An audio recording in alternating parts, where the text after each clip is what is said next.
Two countries on two different continents responding to undocumented populations in polar opposite ways. First, we head to Europe, where a sweeping new policy is about to bring 500,000 people out of the shadows. The Spanish government has officially approved an extraordinary royal decree to document and legalize roughly 500,000 undocumented migrants currently living in the country. Prime Minister Pedro Sanchez called the mass legalization both an act of justice and an economic necessity for Spain's aging workforce. Instead of conducting raids and pushing people out, Spain is actively chasing integration over exclusion. Here is how the program works. It grants successful applicants a one-year renewable residence permit that legally allows them to work across any sector of the formal economy. But it is not a free pass. The requirements are strict. To qualify, the arrival window, applicants must have arrived in Spain before December 31st, 2025. The paper trail, they must prove that they lived in the country continuously for at least 5 months. Vetting, they must have a complete clean criminal record.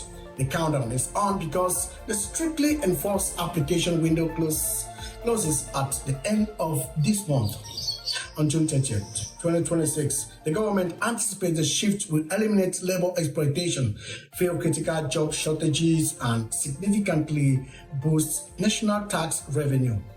Now, let's flip the map. While Spain is holding the door open, South Africa is bracing for a dense, highly volatile border crisis that peaks on that very same day, June 30th, 2026.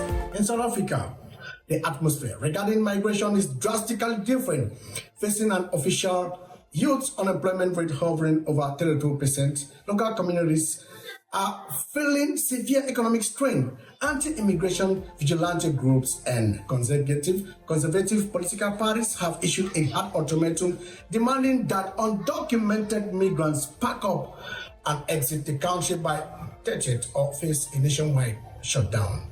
President Cyril Ramaphosa has explicitly condemned the citizens-led vigilantism, warning that the scapegoating vulnerable people won't fix structural economic flaws.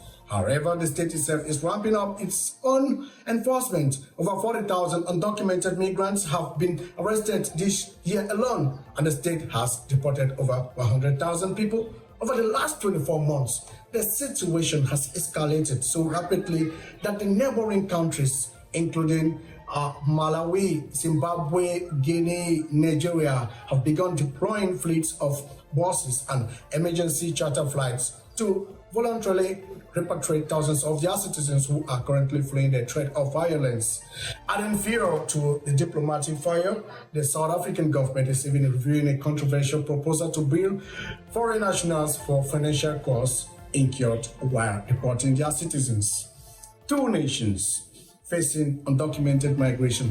One sees 500,000 new taxpayers and former workers. The other sees massive strain, mass arrests, and thousands fleeing across border before a June 30 deadline.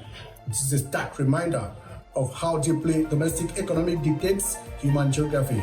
Thanks for listening, and catch you on the next episode. I am Kingsley Mangola Wamagono.